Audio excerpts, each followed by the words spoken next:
Dear student, BSTC second year online classes में आपका स्वागत है। और अभी जो हम पढ़ रहे हैं आपका पेपर 6 पेपर जिसका नाम है इंग्लिश लैंग्वेज एंड प्रोफिशिएंसी, और जो आपकी यूनिट चल रही है वो सेकेंड यूनिट है। और सेकेंड यूनिट जो है उसका नाम है आपका structure of English language. Second unit का नाम है आपका स्ट्रक्चर ऑफ इंग्लिश लैंग्वेज। और अभी जो हम पढ़ने जा रहे हैं आपका वो चल रहा था ग्रामर टॉपिक चल रहा था आपका। तो ग्रामर के बारे में कल आपने पढ़ा था। आज हम पढ़ेंगे उसकी डेफिनेशंस।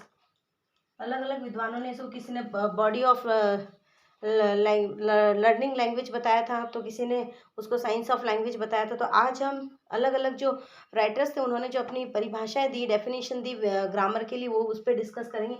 तो सबसे पहले जो दी हमको डॉक्टर वेस्ट ने, इन्होंने लिखा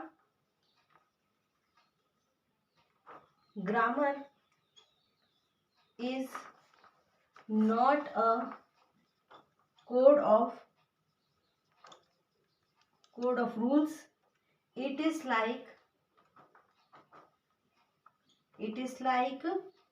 etiquettes and table manner. जो ये एक तरह से एक टेबल होती है, इसके अंदर जैसे सब्स्टिट्यूशन टेबल होती है उस तरह से इसको कोड ऑफ रूल्स नहीं बताया डॉक्टर वेस्ट ने। सिर्फ एक सब्स्टिट्यूशन टेबल की सहायता से जैसे हम सेंटेंस फ्रेम करते हैं उस तरह से इसको भी एक टेबल मैनर बताया है। दूसरा आपका द लंदन डिक्शनरी, दूसरी आपकी डेफिनेशन दी इसके बारे में, द लंदन डिक्शनरी। इन्होंने डिफाइंस किया, defines grammar as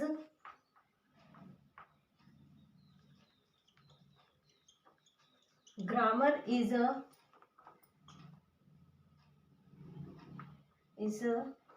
the study of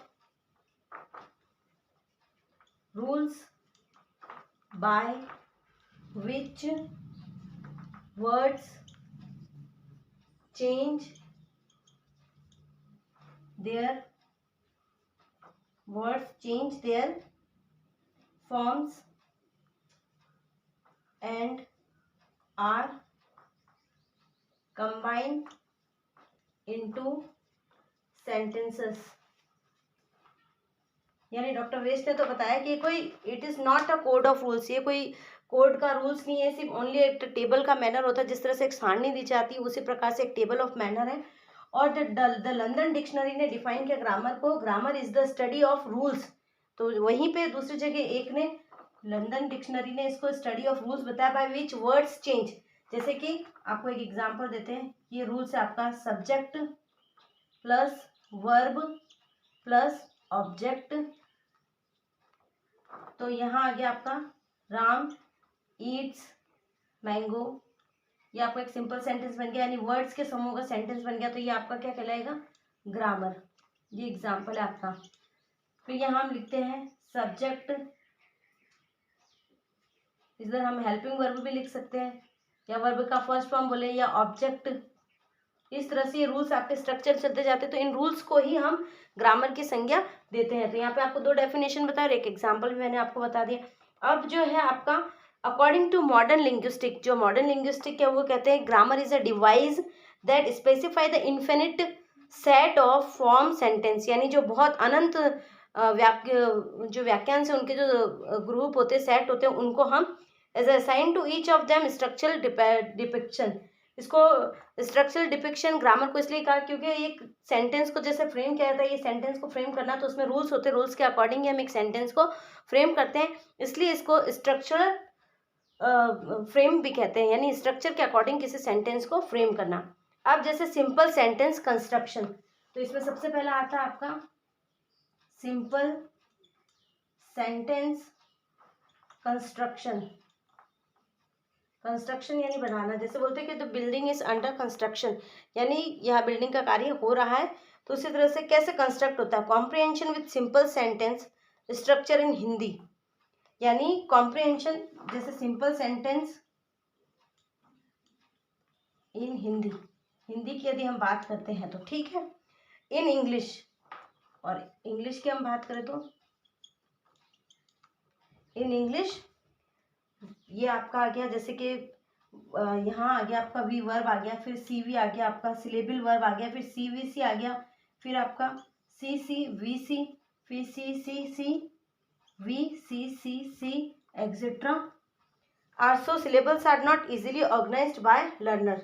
जैसे कि हमने वी लिखा, फिर ये सी लिखा, एक सिलेबल और ये वर्ब। जैसे कि हम लिखते हैं डिक्शनरी, DICTIONAR, डिक्श, तो देखिए यहाँ पर एक सिलेबल यानी यहाँ पर एक स्ट्रेस लग रहा है, एक सिलेबल हो गया डिक्शनरी, और ये दूसरा, तो ये 2 सिलेबल वर्ड हो गया। तो इस तरह से जैसे हम एक सेंटेंस लिखेंगे, मान लीजिए Ram is going to market, तो यहाँ पर जहाँ पर स्ट्रेस लग रहा है आपका, वहाँ पर 1 सिलेबल, 2 सिलेबल और 3 सिलेबल वर्ड हो जाएगा।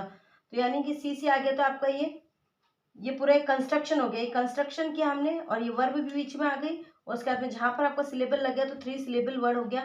तो इसको इस तरह से लिखा जाता है सिलेबल अगर लिखना है।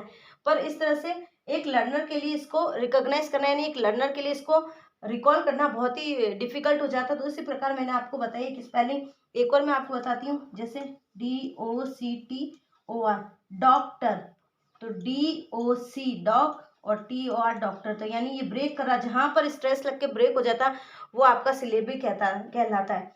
तो जब हम सेंटेंस लिखते हैं तो उसमें भी कहीं ना कहीं ब्रेक आता है, क्योंकि हम एक साथ कंटिन्यू नहीं पढ़ते। तो उसी लिए जो स्ट्रक्चर बताया गया ग्रामर में यही है कि हम बिना रूल्स रेगुलेशन के कोई चीज़ नहीं कर सकते। तो रूल्स और रेगुलेशन से जो स्ट्रक्चर है, आपका स्ट्रक्चर मैनर है, वही आपका ग्रामर कहलाता है। तो आज के लिए इतना ही। यदि आपको इसमें कुछ समझ में नहीं आया तो आप मुझसे पूछ सकते हो। Thank you.